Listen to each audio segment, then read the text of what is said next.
Hi, my name is Tiu de Haan, and I am a ritual designer, as well as a facilitator of experiences that connect you to your creativity and your heart and your sense of wonder. So it's coming up to Christmas. Today happens to be the most glorious golden day. It's been freezing and wet and horrible, but today it's all different. I'm on my boat in London. You can hear lots of seagulls outside, and I'm just reflecting on the fact that at this time of year we are under more pressure than ever to both spend and celebrate and connect with the people who are most likely to trigger us into our stuff, and to do the whole thing drunk and full of food. And frankly, that is a daunting combination.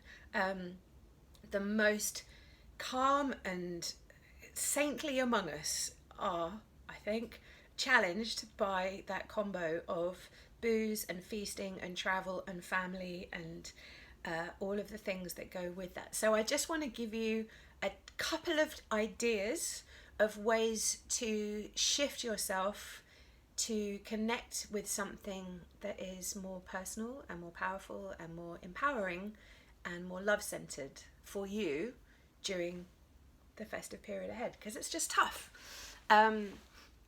So I design rituals, and that means that I create experiences for people who are not religious,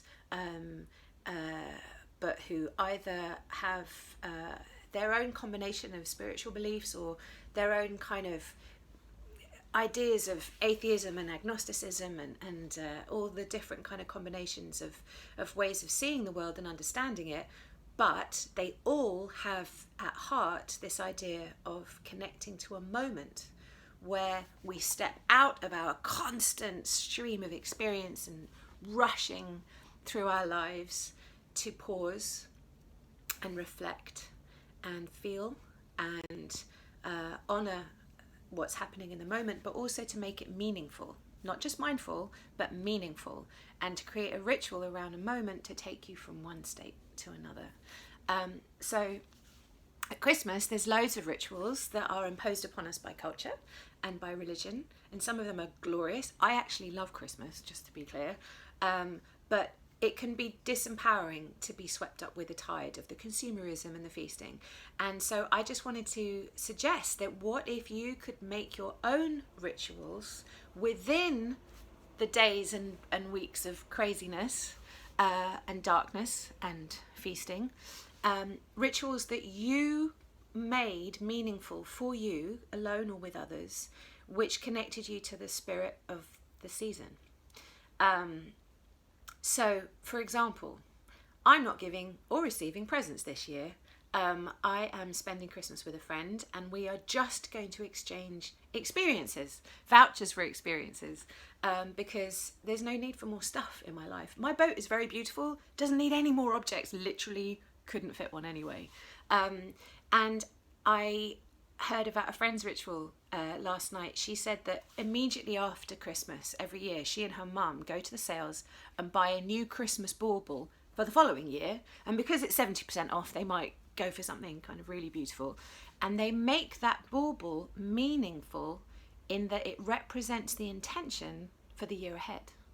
So at the beginning of 2018, you go to the sales, you buy a beautiful bauble, you invest it, like literally physically invest it with meaning. Say, this is the business that I want to unfold, this is the relationship that I want to energize, this is the adventure I want to have, this is the creative project I want to do, something like that, my health, whatever.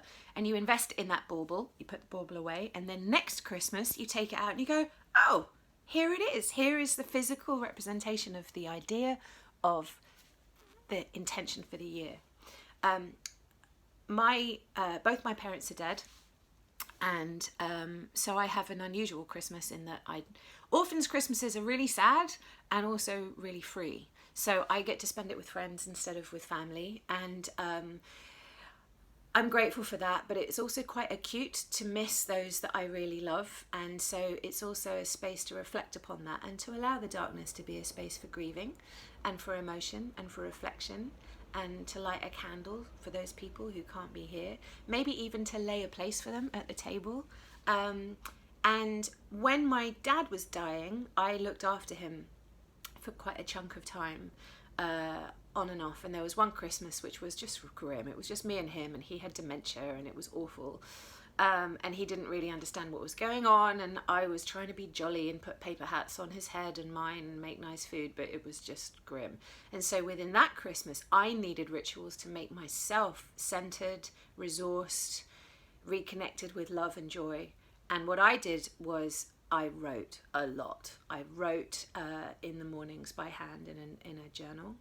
And I went for long walks every day. I'd go for a run. I'm not even a runner. I hate running.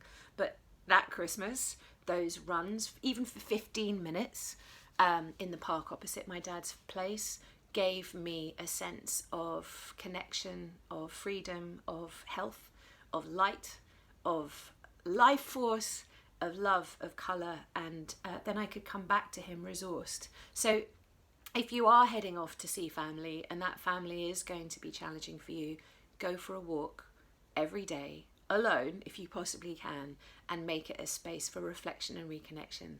Write in the morning by hand. It's so helpful just to get it all out on the page.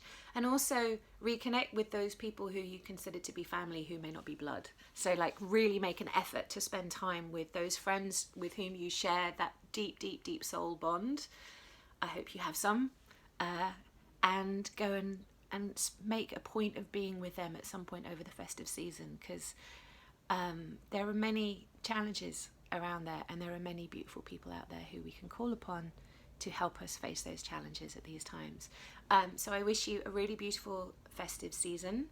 I hope, one last thing, I hope that you take the time to reflect on the year that has completed and to vision the year to come. There's this brilliant tool which I'm going to be doing with my friend over the Christmas period. It's called Year Compass. It's free. It's just this really fantastic list of questions that gets you to reflect on the year that has come to an end and to vision the year ahead. It takes a few hours, like 3-4 hours, and it's just glorious. It asks you questions like, what was the biggest risk you took, and what was the biggest surprise, and who were the 3 people that influenced you the most, and who did you influence, and various other ways of reflecting on the year that has come to an end, including, do you need to forgive anybody, including yourself, and is there anything that you need to complete in order to fully step out of that year and then step into the new one fresh, restored, probably hungover and a little bit skint and in need of some sunshine, but that's just how things are in January. And if you'd like to know more about me, my website is tiudehaan.com, tiudehaan.com. I've done a TED talk all about why we still need ritual. I offer one-to-one sessions, take people through little rituals and adventures so that they can reconnect with the heart and their path and their sense of wonder.